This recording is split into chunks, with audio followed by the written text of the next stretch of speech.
Europe's largest economy, Germany, falls into recession as inflation batters the economy. Germany has been badly affected when Russian gas supplies dried up after the invasion of Ukraine. The German economy contracted by 0.3% between January and March of 2023. This followed a 0.5% contraction in the last 3 months of the year. A country is deemed to be in recession when the economy shrinks for 2 consecutive 3-month periods or quarters. Under the weight of immense inflation, the German consumer has fallen to its knees, dragging the entire economy down with him, said an analyst at Deutsche Bank. Germany's inflation rate stood at 7.2% in April, above the euro area's average but below the UK's 8.7%. Higher prices have weighed on household spending on things such as food, clothing and furniture. Industrial orders are also weaker, reflecting the impact of higher energy prices on businesses. The persistence of high price increases continued to be a burden on the German economy at the start of the year, said the federal statistics agency Destatis. Originally, the agency had estimated zero growth for the first quarter of this year, suggesting that Germany could sidestep a recession. However, the revised figures showed household spending was 1.2% lower than in the previous quarter. Government spending was 4.9% lower, and car sales also fell after government grants for electric and hybrid cars were scaled back. The recession was less severe than some had predicted, given Germany's heavy reliance on Russian energy. A mild winter and the reopening of China's economy helped ease the impact of higher energy prices. Private sector investment and exports rose, but that was not enough to get Germany out of the danger zone for recession, analysts have said.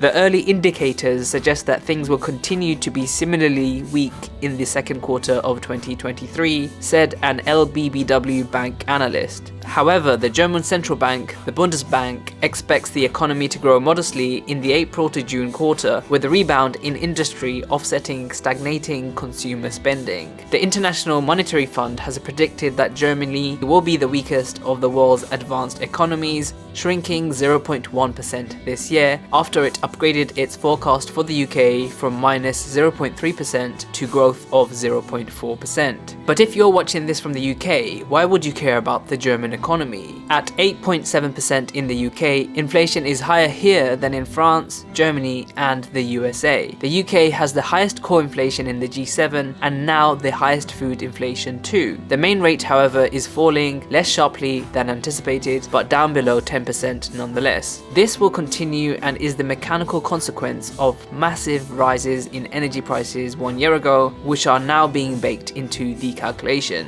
The bigger concern, however, is about the extent to which inflation is becoming embedded across the economy and will linger for months to come, even as energy prices stabilize. Mobile phone bills, for example, went up by double-digit amounts in April because they were linked to existing interest rates. Food price rises might be showing the delayed impact of previous energy price rises. Some double-digit pay rises in shortage areas of the workforce may keep prices high. The stubbornness or stickiness of inflation is a global phenomenon, and not surprising after one shock that damaged the world's supply lines, the COVID pandemic, and another that hiked the cost of gas and oil, Russia's invasion of Ukraine. With leading G7 economies falling like dominoes and the USA close to its first ever default, what is in store for the world's economic health?